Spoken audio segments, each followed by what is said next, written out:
guys எல்லாரும் எப்படி இருக்கீங்க? இன்னைக்கு ரொம்ப இன்ட்ரெஸ்டான vlogலாம் பார்க்க போறோம். சாட்டர்டே வந்து பாத்தீங்கன்னா ஹவுஸ் ஷிஃப்டிங் பண்ண vlog வந்து உங்களுக்கு போட்டுருப்பேன், பார்த்துருப்பீங்க. ஸோ அது ரொம்ப நல்லா இருக்குன்னு எல்லாருமே சொன்னீங்க. சாட்டர்டே வந்து பாத்தீங்கன்னா மொத்த திங்ஸை எடுத்துகிட்டு போய் அரேஞ்ச் பண்ணியாச்சு. நான் பண்ண விஷயம் வந்து கிச்சன் மட்டும் ஆர்கனைஸ் பண்ணிவிட்டு மீதி இருக்கிற பெட்ரூம் ரெண்டும் வந்து பார்த்திங்கன்னா அப்புறமா ஆர்கனைஸ் பண்ணிக்கலாம். மெயின் வந்து பார்த்திங்கன்னா பூஜை ரூமும் அதுக்கப்புறம் கிச்சன் இது ரெண்டுத்தையும் நான் வந்து ஆர்கனைஸ் பண்ணி முடிச்சதுனால எனக்கு கொஞ்சம் ஈஸியாக இருந்துச்சு. இன்னொரு விஷயம் பார்த்திங்கன்னா நாங்கள் வந்து சாட்டர்டே அங்கே தான் வந்து தூங்குற மாதிரி இருந்துச்சு பிளானு, பழைய வீட்டில் 1 BHKல. பட் இருந்தாலும் வந்து பார்த்திங்கன்னா சண்டே வந்து எல்லா திங்ஸும் நாங்கள் எடுத்துகிட்டு வந்து வச்சதோட ஃபேனெல்லாம் வந்து பார்த்திங்கன்னா கையோட கையாக இங்கேயே கழட்டிட்டோம். ரீசன் பார்த்தீங்கன்னா ஃபுல்லாக வந்து அந்த 1 BHK வீடு டஸ்ட்டாக இருக்குது. எங்கள் மாமனார் மாமியார் எங்கள் அம்மா எங்கள் அப்பா எல்லோரும் வந்து தங்கும் போது ஒரு டஸ்ட்டு மாதிரி இருக்கும். ஸோ எல்லாருக்குமே வந்து கோல்டு கில்டு வந்துட போகுது அப்படின்னு என்ன பண்ணோம், இங்கே வந்து எல்லாமே ஃபேனு கீனு ஏசி எல்லாம் மாட்டிட்ட பிறகு இந்த புது வீட்டிலே தூங்கலாம், ஒன்றும் பிரச்சனை இல்லை, இது வந்து சொந்த வீடு கிடையாது உனக்கு அப்படின்னு சொன்னாங்க. சரி ஓகே எல்லாருமே தூங்கி அங்கேயே குளிச்சுட்டு காலைல எழுந்து பார்த்தீங்கன்னா பூஜை ரூம்லாம் நைட்டாக நானும் எங்கள் அம்மா சேர்ந்து ரெடி பண்ணி வச்சுட்டோம். காலையில் மாமியார் வந்து பார்த்தீங்கன்னா விளக்கேற்றி பால் காசி அதுக்கப்புறம் பிரசாதம் செய்கிறது அந்த மாதிரி வேலைலாம் பார்த்திங்கன்னா எங்கள் மாமியார் பார்த்துக்கிட்டாங்க. எனக்கு வந்து பார்த்திங்கன்னா ஐடியாவே கிடையாது. ஆற்காட்லேருந்து சென்னைக்கு வரும்போது எங்கள் மாமனார்லாம் வந்திருந்தார், எங்கள் பெரியம்மா அதுக்கப்புறம் எங்கள் அம்மா அப்பா எல்லோரும் வந்திருந்தாங்க. ஆனால் வந்து பார்த்திங்கன்னா இந்த அளவுக்கு டீட்டெயிலாக வந்து நாங்கள் பண்ணலை. அந்த டைம் வந்து எப்படா வந்து பால் காசிட்டு எப்போடா வீட்டை அரேஞ்ச் பண்ணுவோமோன்னு இருந்துச்சு. ஏன்னா எல்லாருமே வந்து பார்த்திங்கன்னா வீட்டுக்கு கிளம்பலாம் அப்படின்னு முடிவு எடுத்ததுனால ஸோ சீக்கிரமாக வந்து பார்த்திங்கன்னா பால்லாம் அந்த டைம் காசி முடிச்சுட்டு போயிட்டாங்க. நான் வந்து என்னால் முடிஞ்சது என்னென்னா கொஞ்சம் கொஞ்சமாக ஏற கட்டி அந்த வீட்டை வந்து 1 BHK நான் மேனேஜ் பண்ணேன். ஆனால் இந்த வாட்டி இது வந்து ரஷ்ஷே இல்லாமல் கொஞ்சம் பொறுமையாக செஞ்சோம். இன்னொன்று ப்ளஸ் வந்து அந்த டைம் வந்து எங்கள் மாமியார் வரல, அவங்களுக்கு அந்த டைம் உடம்பு முடியலன்னு சொல்லிட்டு இந்த டைம் வந்து எங்கள் மாமியார் வந்ததுனால எல்லாமே பக்காவாக முடிச்சிட்டோம். ஸோ நல்லபடியாக பால் காசிட்டு பிரசாதம் வந்து பார்த்திங்கன்னா சக்கரை பொங்கல் செஞ்சாங்க, சக்கரை பொங்கல்லாம் கொடுக்க ஆரம்பிச்சிட்டோம். இன்னொரு டிப்ஸ், மெயின் ஒரு டிப்ஸ் நான் சொல்கிறேன். சப்போஸ் நீங்கள் இதுதான் ஃபஸ்ட் டைம் ஒரு வீடு குத்தணும் போகிறீங்க அப்படின்னா பால் பாத்திரம் எப்போவுமே புதுசாக வைக்கணும், புதுசாக வந்து தான் காய வைக்கணும். ஏன்னா வந்து ஒரு வீடு புதுசாக போகிறீங்கன்னா புது பாத்திரத்தில் தான் எப்போவுமே ஆரம்பிக்கணும். அதை நான் மறந்தே போயிட்டேங்க நிஜமாக சொல்ல போனால். நான் வந்து பார்த்திங்கன்னா ஏதோ பண்ணிக்கலாம் அப்படின்னு விட்டுட்டேன். ஏன்னா நான் தான் சொன்னேன்ல, நான் ஆற்காட்லேருந்து சென்னைக்கு வந்து அப்படியே எங்கள் அப்பா சீர்வரிசை கொடுத்தார்ல அந்த பாத்திரத்தில் அப்படியே காசிட்டேன். சரி ஓகே நம்ம இருக்கிற பாத்திரத்தில் காசிட்டோம் அப்படின்னு நினச்சி விட்டுட்டேன். இந்த வாட்டி எங்கள் மாமியார் சொன்னாங்க எங்கடி புது பாத்திரம் காணோம் பால் பாத்திரம் அப்படின்னாங்க. என்னது புது பாத்திரமா வேணும் உங்களுக்கு அப்படின்னு. ஆமாண்டி புது வீட்டுக்கு வந்திருக்க, புது பாத்திரம் வேணாமா உங்களுக்கு அப்படின்னு சொன்னோடனே சரி டைம் வந்து பார்த்திங்கன்னா காலையில் ஒரு 7:30 மணிக்கு நாங்கள் கும்பிட்டுட்டோம். 7:30 to 8 வந்து கும்பிட்டுனோம். பாத்திர கடை எதுவுமே இருக்காது, என்னடா பண்ணுறதுன்னு யோசிச்சு அப்புறம் பரன் மேலே இருந்து ஒரு குண்டாவை எடுத்து அதில் தான் காசுனேன். ஸோ நான் பண்ண தப்பு இதுதான். நீங்களும் அதே மாதிரி எதனா பண்ணிடாதீங்க. எப்போவுமே பால் காசுறீங்கன்னா ஒரு 2 நாளைக்கு முன்னாடியே பால் பாத்திரம் அப்புறம் பூஜை சாமான் இதெல்லாம் வாங்கி ஃப்ரிட்ஜில் வச்சுருங்க. பூ அதுக்கப்புறம் தேங்காய் பழம் இது எல்லாமே வந்து வாங்கி 2 நாளைக்கு முன்னாடி ஷிஃப்ட் பண்ணுறதுக்கு முன்னாடியே வாங்கி வைக்கிறது நல்லது. ஏன்னா நம்ம வந்து ஷிஃப்ட் பண்ணிவிட்டு அவசரமாக எல்லாத்தையும் போய் வாங்குகிற டைமில் நம்மளுக்கு கிடைக்காது. ஸோ அந்த ஒரு டென்ஷன் எனக்கு இருந்துச்சு. அதுதான் எனக்கு எந்த மைனஸு. அதை நீங்கள் வந்து எப்போனா வந்து போனீங்கன்னா மாற்றிக்கோங்க. பாத்திரம் அதுக்கப்புறம் பூஜை சாமான் இதெல்லாம் முன்னாடியே ரெடி பண்ணி வச்சுக்கிறது நல்லது. அதுக்கப்புறம் பார்த்திங்கன்னா எங்கள் மாமியார் தான் டீ போட்டுது.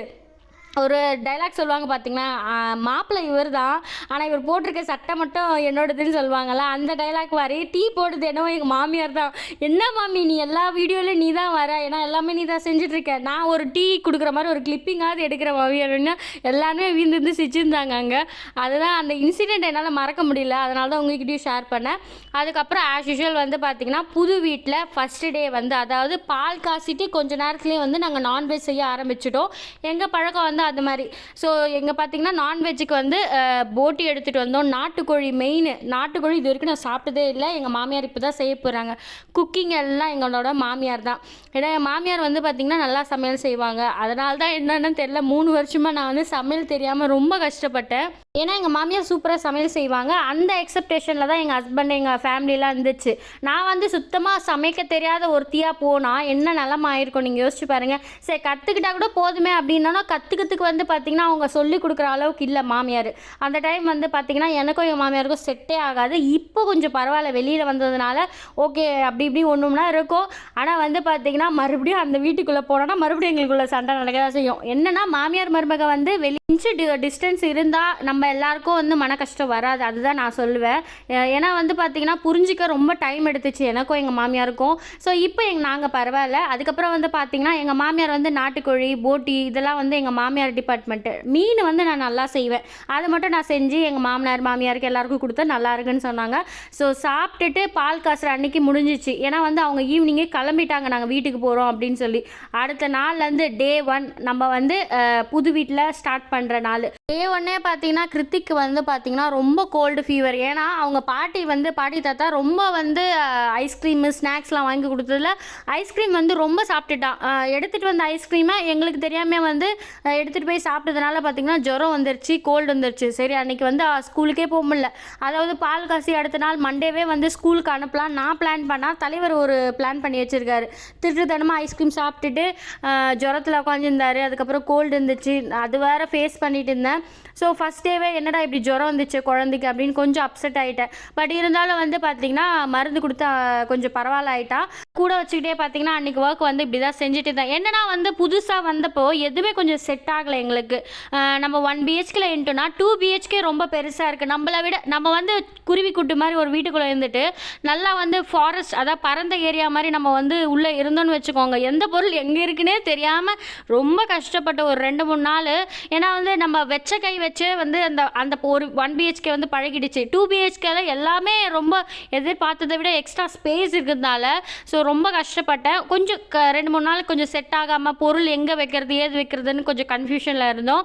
ஸோ அதே மாதிரி வந்து பார்த்திங்கன்னா நம்மளோட அஞ்சலி குர்த்தி கலெக்ஷனில் டெய்லி வியர் ட்ரெஸ்ஸஸ் வந்து 250 ரூபாய்க்கு தரேன். யாருக்குன்னா வேணா கண்டிப்பாக எனக்கு வாட்ஸ்அப் பண்ணுங்கள். வாட்ஸ்அப் நம்பர் டிஸ்கிரிப்ஷனில் தரேன். எஸ்லேருந்து 5XL வரைக்கும் டெய்லி வேர்ஸ் இருக்குது.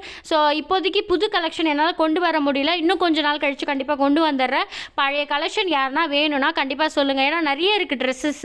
ஸோ ஒரு 250 ரூபாய்க்கு யாருன்னா வந்து டெய்லி வியர் ட்ரெஸ்ஸஸ் கொடுப்பாங்கன்னா அது நான் மட்டும்தான். ஸோ உங்களுக்கு யாருன்னா வேணும்னா கேளுங்க. நல்ல குவாலிட்டி ட்ரெஸ்ஸஸ் வந்து அவைலபிளாக இருக்குது. யாருக்குன்னா இவ்வளோ கம்மி ரேட்டில் வேணும்னு நினச்சிங்கன்னா கண்டிப்பாக வாங்க, உங்களுக்கு ட்ரெஸ்ஸஸ் நான் வாட்ஸ்அப்பில் காமிக்கிறேன். ஸோ அடுத்ததாக வந்து இது என்னடா இது சனிக்கிழமை போட்டிருந்த ட்ரெஸ் மாதிரி இருக்குன்னு, சனிக்கிழமை வந்து பார்த்திங்கன்னா நான் வந்து ட்ரெஸ்ஸஸ்லாம் வந்து அரேஞ்ச் பண்ணிட்டு இருந்தேன். ஆனால் வந்து ஹஸ்பண்ட் சொன்னார் ஏசி மாட்டணுமே, அதனால நீ மொத்தத்தையும் மறுபடியும் எடு அப்படின்னு சொல்லிட்டு அடுத்த வாட்டியும் எடுத்துட்டேன். சரி அந்த கிளிப்பிங்கை வேஸ்ட் பண்ணக்கூடாது, நீ இப்போ ஆட் பண்ணிட்டேன். ஸோ இப்போ வந்து பார்த்திங்கன்னா எல்லாத்தையும் ஆர்கனைஸ் பண்ணி இந்த மாஸ்டர் பெட்ரூமும் ஏற கட்டியாச்சு. இது வந்து ஆஸ் யூஷுவல் நம்ம வந்து 1 BHKல பண்ண மாதிரி தான். அந்த இதெல்லாம் வந்து பார்த்திங்கன்னா அந்த ஆர்கனைசர்லாம் வந்து பார்த்திங்கன்னா நம்ம சூப்பர் மார்க்கெட்டில் வாங்கினது, ஸ்க்ரீன் வந்து டிமார்ட்டில் வாங்கினது. ஸோ இப்போ வந்து பார்த்திங்கன்னா எனக்கு அந்த வீட்டில் டிசப்பாயிண்ட் ஆனது வந்து பார்த்திங்கன்னா பாத்ரூம் கிச்சன் சிங்க்கு நான் வந்து உங்களுக்கு போன விலாக்லேயே சொல்லியிருப்பேன், ஹோம் ஷிஃப்டிங் விலாகில். அதனால் என்ன பண்ண பார்த்திங்கன்னா எனக்கு சுத்தமாக வாஷ்ரூம் அதாவது பாத்ரூம் வந்து யூஸ் பண்ண சுத்தமாக பிடிக்கல. ஸோ வாஷ் பண்ணுறதுக்காக வந்து பார்த்திங்கன்னா ஆளை கூட்டிகிட்டு வந்து வாஷ் பண்ணோம். ஏன்னா அந்தளவுக்கு கேவலமாக இருந்துச்சு, அதான் சொல்லுவேன் நான். ஏன்னா அப்படியே வாமிட் வர மாதிரி ஆகிடுச்சு. உண்மையிலே நீங்கள் வந்து என்னோடய ஹோம் டூர் காட்டும்போது பார்த்துருந்தீங்கன்னா தெரியும், அவ்வளோ உப்புக்கரை.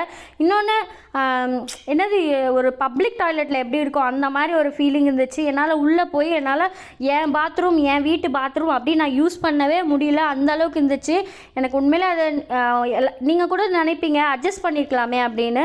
இல்லைங்க, எல்லா விஷயத்தையும் அட்ஜஸ்ட் பண்ணிக்க முடியாது. பாத்ரூம் விஷயம் மெயின்.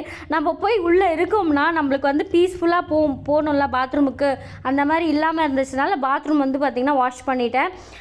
ஆளை கூட்டிகிட்டு வந்து வாஷ் பண்ணேன். ஸோ 2 பேருமே எனக்கு வந்து தெரிஞ்சவங்க தான். மாதம் கூப்பிடுவேன், என்னால் முடியலன்னா தான் கூப்பிடுவேன், மற்ற டைம் நானே வாஷ் பண்ணிவிடுவேன். இன்னொன்று 2வது விஷயம், அந்த அண்ணா கிட்டே ரெக்வஸ்ட் பண்ணது சிங்க்கு மட்டும் எனக்கு கொஞ்சம் க்ளீன் பண்ணி கொடுத்துருங்கண்ணா, ரொம்ப மோசமாக இருந்துச்சு, என்னால் வந்து வாஷ் பண்ணவே முடியலன்னா அவங்க வாஷ் பண்ணி கொடுத்துட்டாங்க. ஸோ ஃபைனலாக வந்து 3 நாள் சாட்டர்டே சண்டே மண்டே இந்த 3 நாளைக்குள்ளே வீட்டையும் வந்து க்ளீன் பண்ணி ஆர்கனைஸ் பண்ணி ஒரு வழியாக முடிச்சுட்டேன். ஆனால் இன்னும் நிறைய விஷயங்கள் இருக்குது. ஏன்னா உடனே எதுவுமே செட் ஆகாது. ஸோ கொஞ்சம் கொஞ்சம் வந்து பார்த்திங்கன்னா இப்போ தான் எல்லாத்தையும் பண்ணிகிட்டு இருக்கேன். அதே மாதிரி நம்ம வீட்டில் வெண்டைக்காய் வந்துச்சு. ஆனால் எந்த டைமில் வந்து அதை வந்து பறிக்கணும்னு எனக்கு தெரியல, யாருன்னா இருந்தால் சொல்லுங்கள். அடுத்ததாக வந்து நம்ம பிளான்ட் ஷாப்புக்கு நர்சரிக்கு வந்திருக்கோம். ஏன்னா வந்து பார்த்திங்கன்னா நான் சொன்ன மாதிரி வீட்டில் நிறைய ஸ்பேஸ் இருக்குது. எனக்கு அது வந்து ரொம்ப எம்டியாக இருக்கிறதுனால வீட்டில் வந்து கொஞ்சம் பிளான்ஸ் வைக்கலாம் நான். ஆனால் உண்மையிலே சொன்னால் இந்த 2 BHK வந்து என்னோடய ட்ரீம் வந்து நிறைவேறி இருக்குது. நிறைய விஷயங்கள் என்னோடய ட்ரீம் வந்து அச்சீவ் பண்ணியிருக்கேன். ஸோ என்னோடய ட்ரீம் பார்த்திங்கன்னா இந்த பிளான்ஸ் வந்து அழகாக ஆர்கனைஸ் பண்ணி வச்சுருக்கேன். இன்னும் வந்து ஹேங்கிங் பிளான்ஸ் வைக்கணும்னு ரொம்ப ஆசை எனக்கு. வந்து என்னடா இது எல்லா இடத்துலையும் ஹேங்கிங் பிளான்ஸ் வைக்கிறாங்களே, அது யூடியூப்பு இன்ஸ்டாகிராம் பார்ப்பல, ரொம்ப ஆசையாக இருக்கும். ஏன்னா ஹேங்கிங் பிளான்ஸ் நம்மளால் வைக்க முடியல வாடகை வீட்டில் அப்படின்னு சொல்லிட்டு. ஆனால் இந்த வாட்டி பார்த்தீங்கன்னா 2 பிஹெச்கேல ஆணி அவங்களே குத்துருக்காங்க. ஸோ இந்த சான்ஸை மிஸ் பண்ணக்கூடாது அப்படின்னு சொல்லி லிவிங் ஏரியாவில் வைக்கிறதுக்கு இந்த 2 பிளான்ஸ் வாங்கினேன். ஹேங்கிங் பிளான்ஸ் 2 தான் வாங்கினேன். மீதியை பார்த்தீங்கன்னா வந்து அப்புறமா பார்த்துக்கலாம். 4 ஆணி இருக்குது, 2 இப்போதைக்கு போதும். ஏன்னா வந்து எனக்கு வந்து அந்த அளவுக்கு அந்த இடத்துல வந்து இன்னும் பிளான்ஸ் வந்து நான் நினச்சது இல்லை. ஸோ கண்டிப்பாக அவங்க புது ஸ்டாக் வந்தவொடனே கண்டிப்பாக நான் போய் பார்ப்பேன். இது வந்து பார்த்திங்கன்னா ஹேங்கிங் பிளான்ஸ் இது வாங்கணும்னு ரொம்ப ஆசைப்பட்டு வாங்கினேன். உண்மையிலே எனக்கு அதை வந்து பார்த்திங்கன்னா சோஃபாலேருந்து உட்காந்து அந்த பிளான்ட் வந்து காற்றுல ஆடுறது பார்க்கும்போது அவ்வளோ சூப்பராக இருக்குது. நம்மளுக்கு பிடிச்ச ஒரு விஷயத்த வந்து நம்மளுக்கு புது வீடில் ஸ்டார்ட் பண்ணும்போது அவ்வளோ சூப்பராக இருக்குது. நம்ம ஒன்று பார்த்து நான் அரேஞ்ச் பண்ணிகிட்ருக்கேன் எல்லாத்தையும். ஸோ இது எப்படி இருக்குது மறக்காமல் கமெண்ட்டில் சொல்லுங்கள். இந்த வீடியோ பிடிச்சா மறக்காமல் லைக் பண்ணி சப்ஸ்கிரைப் பண்ணுங்கள்.